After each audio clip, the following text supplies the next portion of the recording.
ನೀವು ಕುಟುಂಬದವರಾಗಿ ದರ್ಶನನ ಯಾವ ರೀತಿ ನೋಡಿದ್ರಿ ಮತ್ತು ಏನು ಅನಿಸುತ್ತೆ ನಿಮಗೆ? ನಿಮ್ಮ ಪ್ರಕಾರ ದರ್ಶನ್ ಹೆಂಗೆ ಸರ್? ದರ್ಶನ್ ಅವರು ನಾವು ಮೊದಲಿಂದ ನೋಡ್ದಂಗೆ ಭಾಳ ಹಂಬಲ್ ಪರ್ಸನ್ ಅವ್ರು. ಆ್ಯಕ್ಚುಲಿ ಅವ್ರಿಗೆ ಅವ್ರ ಪಾಡ್ಗೆ ಅವ್ರು ಇರ್ತಾರೆ. ಅವ್ರ ಕೆಲಸ ಆಯಿತು, ಅವ್ರ ದೈನಂದಿನ ಏನೇನಿದೆ ಅದೆಲ್ಲ ಅವ್ರ ಪಾಡ್ಗೆ ಅವ್ರು ಮಾಡ್ಕೊಂಡು ಹೋಗ್ತಾ ಇರ್ತಾರೆ. ಅವ್ರ ರೆಸ್ಪಾನ್ಸಿಬಿಲಿಟೀಸು ಅಥವಾ ಅವ್ರದ್ದು ಕೆಲಸಗಳೇನು ಅದೆಲ್ಲ ಪ್ಲ್ಯಾನ್ ಪ್ರಕಾರ ಮಾಡ್ಕೊಂಡು ಹೋಗ್ತಾ ಇರ್ತಾರೆ. ಆದರೆ ಅವ್ರಿಗೆ ಏನಾದ್ರು ಒಂದೊಂದು ಅಡಚಣೆಗಳೇ ಜಾಸ್ತಿ. ಅಂದರೆ ಯಾರು ಒಬ್ರನ್ನ ಅವ್ರು ನಂಬಿರ್ತಾರೆ, ಅವ್ರು ತೊಂದರೆ ಕೊಡ್ತಾ ಇರ್ತಾರೆ. ಆ ಥರ ಅವ್ರಿಗೆ ಪ್ರಾಬ್ಲಮ್ಗಳು ಬರ್ತಾನೆ ಇರುತ್ತೆ. ಆವಾಗ ಅವ್ರಿಗೆ ಸ್ವಲ್ಪ ರೊಚ್ಚಿಗೆದ್ದು ಸ್ವಲ್ಪ ಆ್ಯಕ್ಷನ್ ತೊಗೊಳಂಗೆ ಮಾಡ್ತಾರೆ. ಸ್ವಲ್ಪ ಹೆದರ್ಸೋಕೆ ಹೋಗ್ತಾರೆ, ಆದರೆ ಅದು ಸ್ವಲ್ಪ ತೊಂದರೆ ಆಗೋಕ್ಕೆ ಚಾನ್ಸಸ್ ಆಗ್ತಾಯಿದೆ ಅಷ್ಟೇ.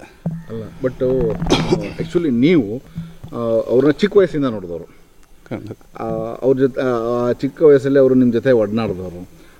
ಚಿಕ್ಕ ವಯಸ್ಸಿಗೂ ಈಗೂ ಯಾವ ಥರ? ಯಾಕೆಂದರೆ ಅವರು ಕುಟುಂಬದ ಜೊತೆ. ಶರಣ್ಯ ಶೇಂಗಾ ಬೆಳೆದು ರೈತೋದ್ಯಮಿಯಾಗಿ ವರ್ಷಕ್ಕೆ 30 ಲಕ್ಷ ಗಳಿಸ್ತಿದ್ದಾರೆ. ನೀವು ಕೂಡ ಅವರಿಂದ ಕಲಿಬೇಕಾ? ಅವ್ರ ಜೊತೆ ವಿಡಿಯೋ ಕಾಲ್ನಲ್ಲಿ ಮಾತಾಡಬೇಕಾ? ಈಗಲೇ ಫ್ರೀಡಮ್ ಆ್ಯಪ್ ಡೌನ್ಲೋಡ್ ಮಾಡಿ. ಅವರು ತುಂಬ ಚೆನ್ನಾಗಿದ್ದರು, ಅದ್ರ ನಿಮ್ಮ ಫ್ಯಾಮಿಲಿ ಜೊತೆ ತುಂಬ ಚೆನ್ನಾಗಿದ್ರು. ಅದರ ನಂತರದಲ್ಲಿ ಅವರು ಬದಲಾವಣೆಗಳಾದವು, ಅದ್ರ ಬಗ್ಗೆ ಏನು ಹೇಳ್ತೀರಾ ಸರ್? ಅವರು ಬದಲಾವಣೆ ಆಗಿರೋದು ಅಂದರೆ, ನಾವು ಮನೇಲಿದ್ದರೆ ಅವರು ಸೆಲೆಬ್ರಿಟಿನೂ ಅನ್ಸೋದಿಲ್ಲ, ಏನೂ ಅನಿಸಲ್ಲ ನಮಗೆ. ನನ್ನ ಜೊತೆ ನಮ್ಮ ಮನೆಯವ್ರ ಜೊತೆ ಎಲ್ಲ ಮೊದಲಿಂದ ಹೆಂಗಿದ್ರು ಈಗಲೂ ಹಾಗೆ ಇರ್ತಾರೆ. ಮನೇಲಿ ನಾವು ಈ ಥರ ಅಕಸ್ಮಾತ್ ಅಲ್ಲಿ ಈಚೆ ಏನಾದ್ರು ಆಗಿತ್ತು ಅಂದರೆ ಅಯ್ಯೋ ಹೀಗೆಲ್ಲ ಆಯಿತಾ ಅಂತ ನಮಗೇ ಆಶ್ಚರ್ಯ ಆಗಿಬಿಡುತ್ತೆ. ಆದರೆ ಮನೇಲೆಲ್ಲ ಅವರು ನಾರ್ಮಲ್ಲು ಖುಷಿಯಾಗಿ ಎಲ್ಲ ಭಾಳ ಖುಷಿಯಾಗೇ ಇರ್ತಾರೆ. ಅವರು ನೆಮ್ಮದಿಯಾಗೇ ಇರ್ತಾರೆ. ಈಚೆನೇ ಸ್ವಲ್ಪ ಪ್ರಾಬ್ಲಮ್ ಶುರು.